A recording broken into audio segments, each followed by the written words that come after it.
What a night in Indy as we welcome you to the SMX Insider post-race show where we can take a little bit more time and have a think about this night here in Lucas Oil Stadium that saw Cooper Webb victorious for the third time this year. And you never want to call it easy because it's not, but that was a comfortable win. Yeah, I mean, easy is subjective, but compared to his other wins that you go to, the other two this year, he got out there and he worked really, really hard. Those first 6 to 8 laps were pivotal, you know, and he built up a big enough gap to where he could maintain that.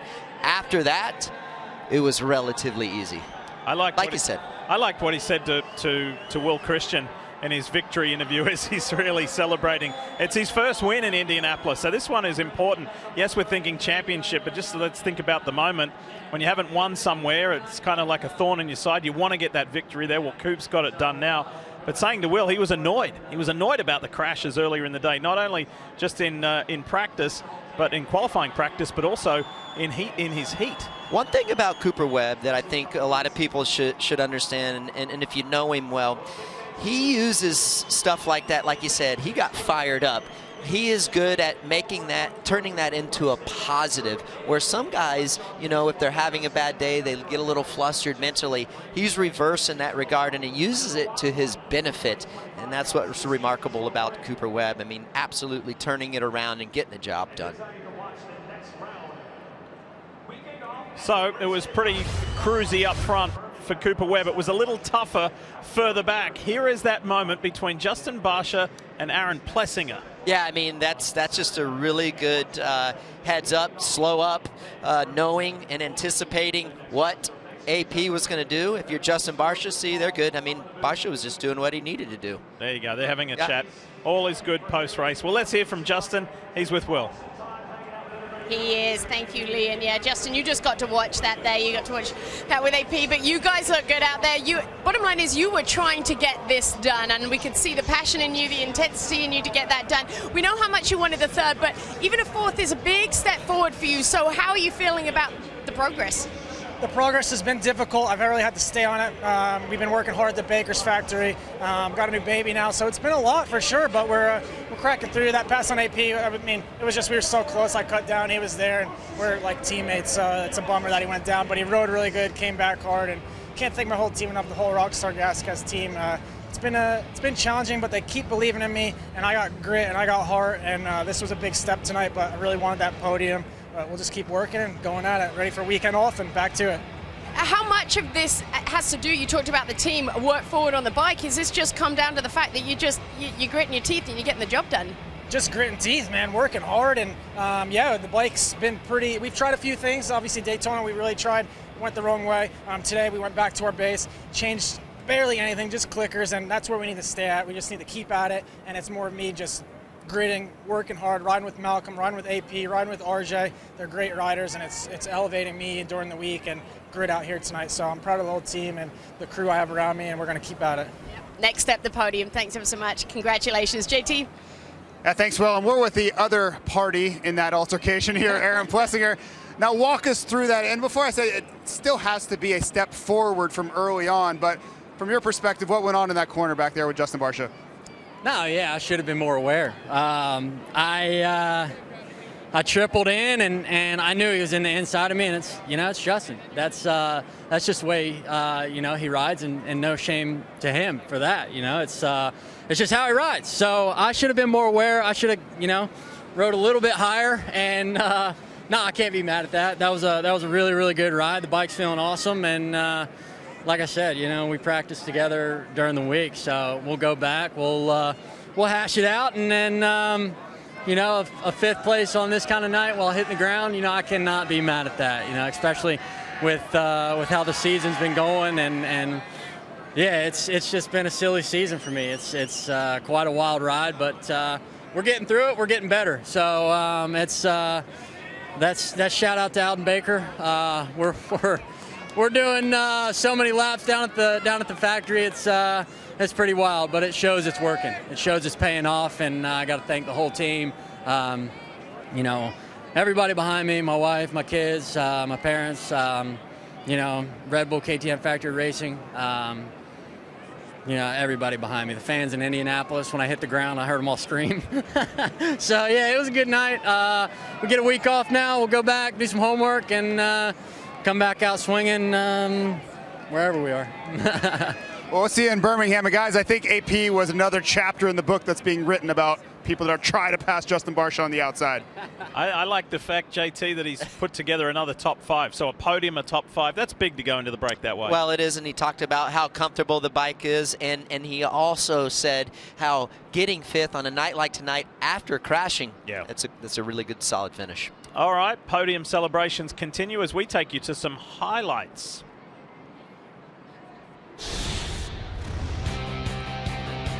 Lucas Oil Stadium, boy, it has made its spot special in Supercross history each and every year, and this guy, Ken Roczen, has a tremendous history here with 4 wins.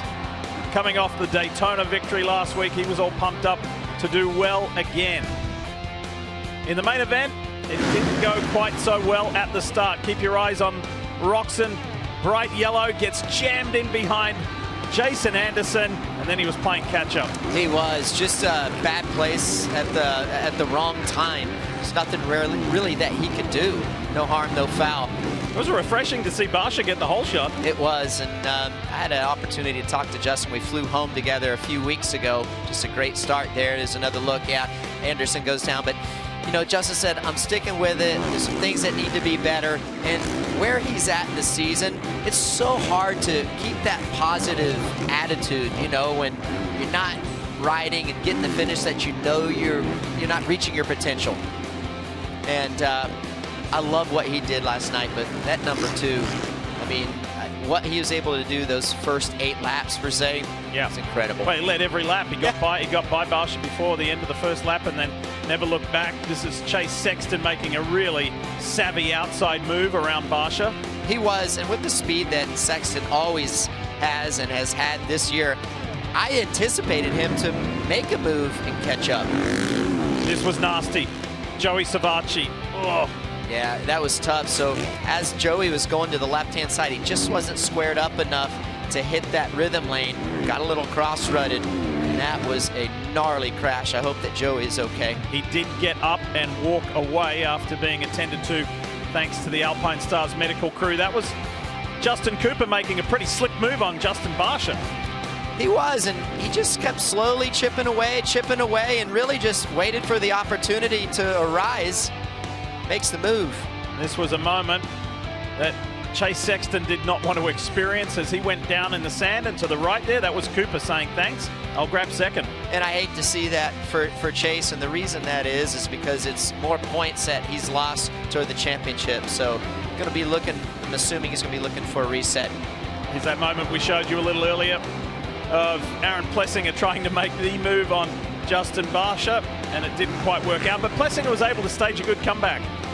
Well, when the checkered flag was ready, it was the man in blue, championship leader, 2-time champion, Cooper Webb, extending his points lead with his first ever Indianapolis 450 win. The way he did it too, just incredible victory. Look at the camaraderie between teammates, diff. That was a special night for Monster Energy's star Yamaha team, huh? Nice 1-2. And there it is. Webb over Cooper with Sexton on the podium. Barcia a season high. Plessinger top 5. Malcolm Stewart was in the mix the majority of the time. And Shane McElrath putting together a top 10 behind Justin Hill. And Dylan Ferrandis stuck around. He was in the top 5 for a good portion of those early laps, the first half of the race. So decent ride there. So that's how they finished.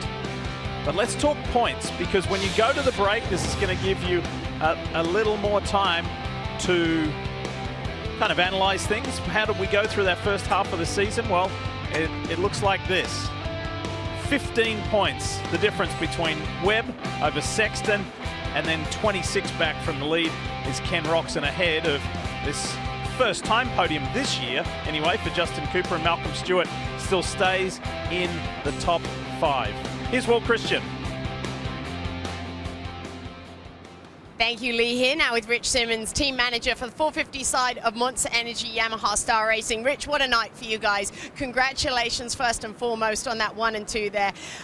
Both guys are now going to head into the break with something really to think about, celebrating, something to push them forward when we head back here. Just talk individually about them, their efforts, and where you think they are now for this back end of the season. We're halfway through.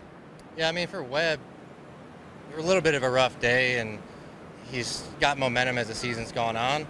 I just don't count him out for the main event, no matter how the day is going.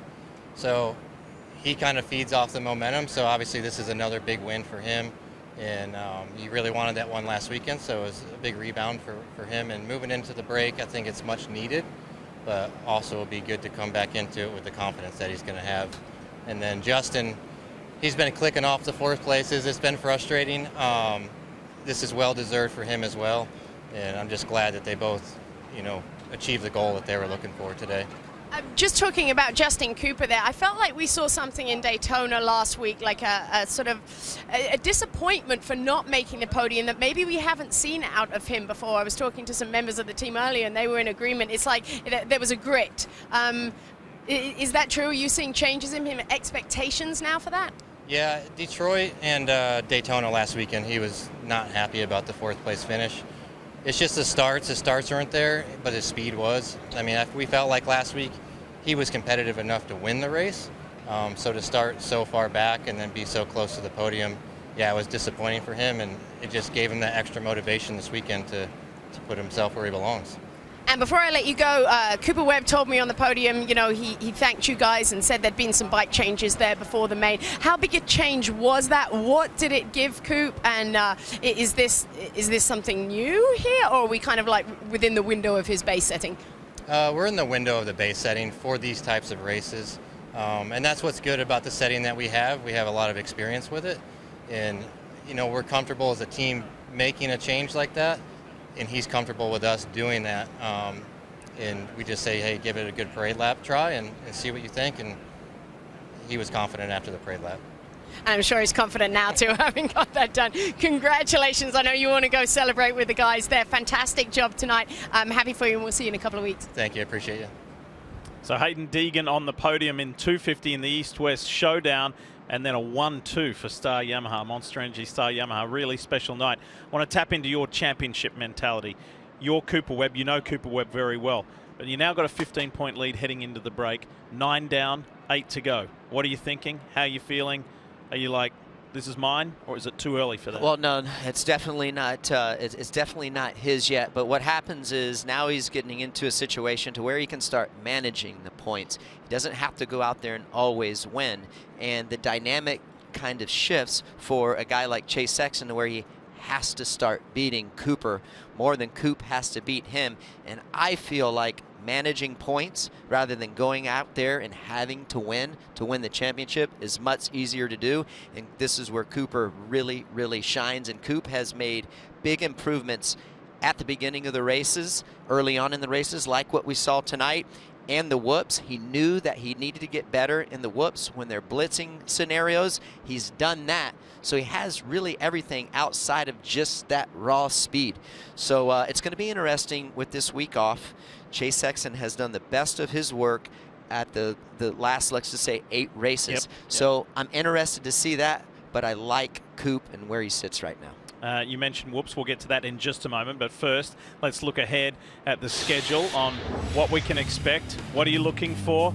Well, after the weekend off, we're in Birmingham, Alabama. Good to see SMX Next back as well. Then it's off to the West Coast to Seattle. What's catching you right here? Triple Crown at Birmingham. Yeah. Oh boy. You love your Triple Crowns, don't you? I do. And then there's that big northeast swing, which we're looking forward to, and now the what's become tradition, season-ending Salt Lake City, and again another one. That'll be the third and final East-West Showdown. But as promised, let's talk more about the whoops, and here's Jason Thomas.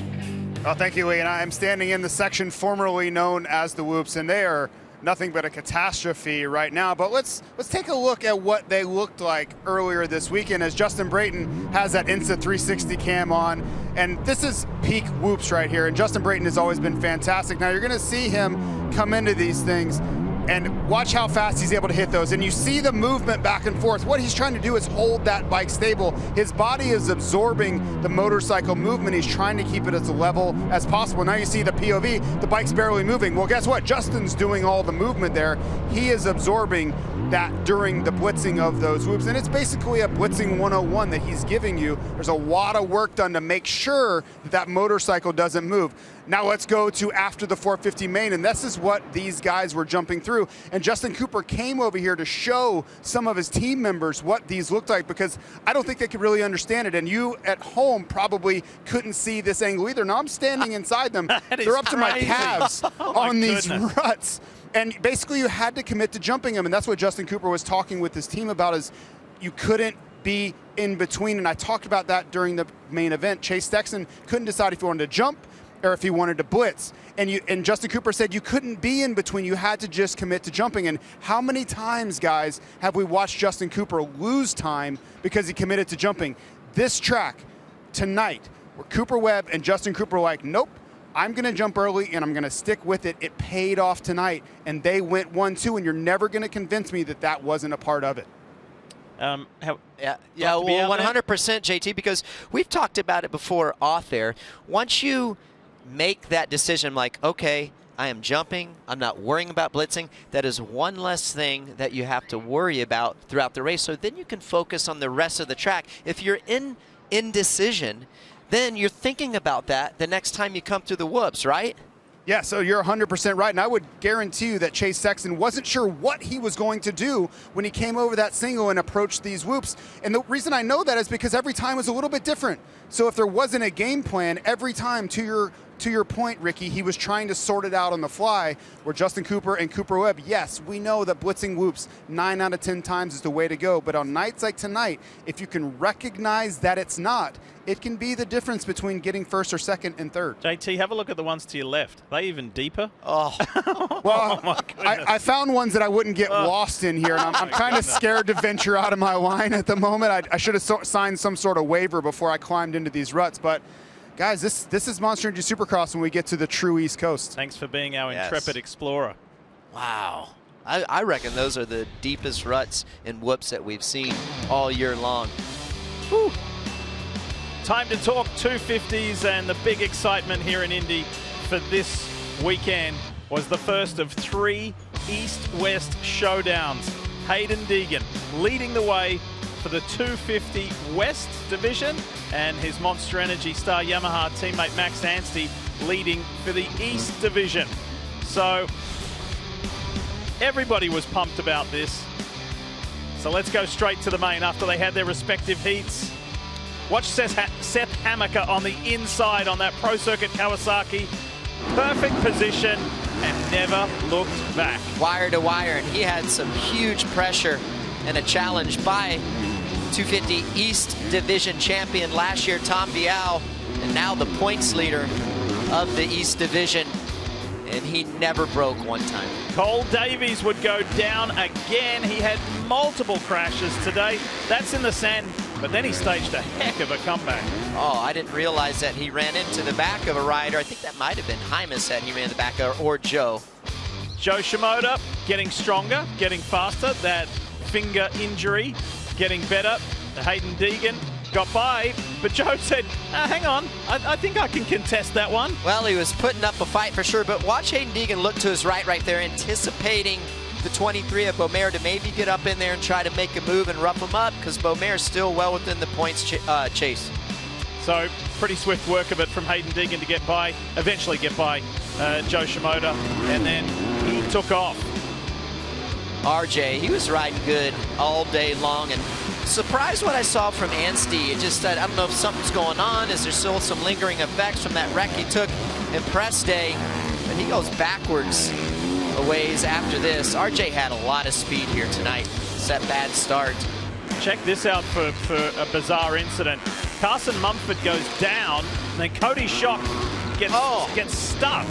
Well, did you see that Cody Schock went to stop and put his foot down, and he put it on the rear wheel. tire Yeah. of Carson Mumford's, and it made his foot slip, and that's what forced Cody Schock's front wheel to go jam in the front fender. Back to the RJ Hampshire steamroller, who he just kept going and going and going. He didn't get a great start. That's why it's the comeback story. But boy, he made tremendous progress. He did. I love watching RJ. And check out this line that Hayden was doing, tripling into the corner. He was doing it well a few times. I think that he got a little greedy with it there, but he's willing to win, and it was a really good save that shows you how strong he is. But Chance Hymas, this was a nasty crash. He high sides because he hit the tough block on the landing ramp of that over and under bridge. I hope that Chance is okay.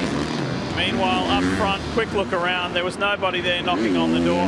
Seth Hammaker, just his second career win, and that was a 4-year gap between victories.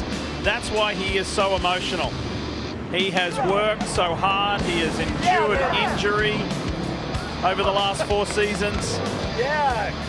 Basically turning it all around, investing in himself, changing his whole complete program on and off the track, and he's making it happen with those new adjustments. So Seth Hammaker, Kawasaki over KTM's Tom Vial, and Hayden Deegan, you saw him there standing on the podium. Hampshire to work his way all the way up. And the other great comeback was Cole Davies for a top 5. It was. I think Cole Davies had what it took to win tonight, but just barely touched the rider in front of him, and he goes down, and he's going to have his day for sure. You even heard Jet Lawrence commenting him how talented he is.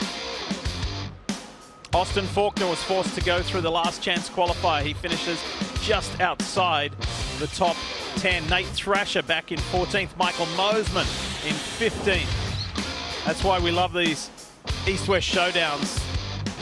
It is so tough. And updated points.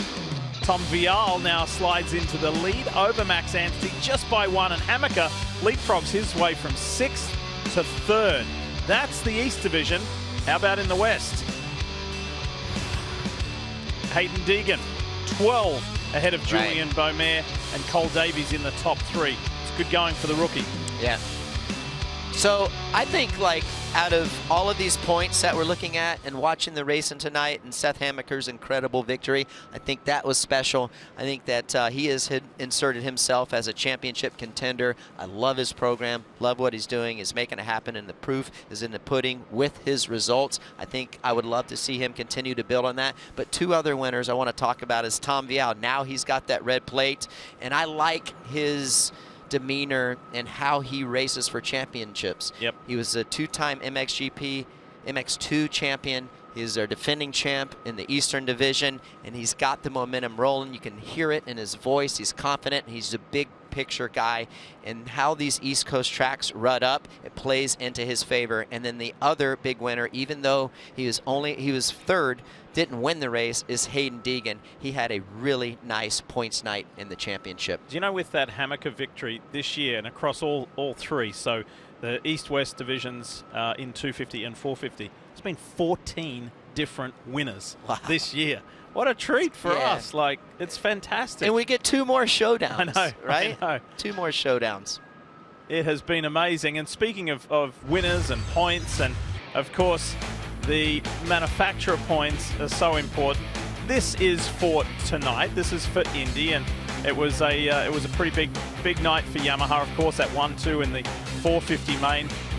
Vial and Sexton flying the flag for KTM. Kawasaki 3rd. That's on the night. Let's show you on the season, big picture-wise. Yamaha on top by 30. Yeah, I mean, you think about Yamaha and strength in numbers. That Monster Energy Star Racing team is responsible for a lot of that points gap right there, and just how many points they've been able to accumulate as well in the 250 division with the Club MX team. Tonight was a big night. The Love Moto Stop Cancer St. Jude Awareness Night, and Supercross is proud to partner with St. Jude Children's Research Hospital for this season. By becoming a monthly donor, you could help St. Jude give every child with cancer a chance. Simply donate $19 or more a month, and you'll get an exclusive Love Moto Stop Cancer t-shirt. You can text SUPER to 785-833 to learn more. And by the way, tonight, everything that you saw, whether it was different riding gear, different plastics, or the graphics on the plastics, so many teams had done so much because it's all about the kids. This goes into the auction. It starts April 28th through May 12th. This is an annual thing. It is a big deal. It raises a lot of money. More than $500,000 was raised last year, and it's all in honor to help the kids. Well, it is, and no kid should have to endure this kind of thing, and no parents should have to worry about bills being paid and so on. So a great initiative. And there's so many cool things in this auction. If you haven't, maybe if this is the first time that you've heard of it and you haven't checked it out, please do so once it kicks off April 28th through May 12th. It's a weekend off, and then we head to Birmingham, Alabama, and this is what the Yamaha track map looks like. What's going to catch your eye here, RC? Well, I'm getting dizzy looking at it right now. Got a little loopy-loop coming there at the end of the start straight. And if I remember right, it seems like the floor is a little bit smaller there. Probably not now that I say that, but I think that this track is going to race really, really tight. However, it is an open-air stadium, and we are on the East Coast, and it was wet there last year. So anything can happen there. We're just going to have to hope that the weather gods are with us. There's no doubt about that, and if Mother Nature plays our game, and we'll be in for it. Now, this is going to be a reset for a couple of guys and some of the racers, so going to be interesting to see who has made some improvements going into Birmingham. Lots of open-air stadiums from here on out to finish off this 2025 Monster Energy AMA Supercross season.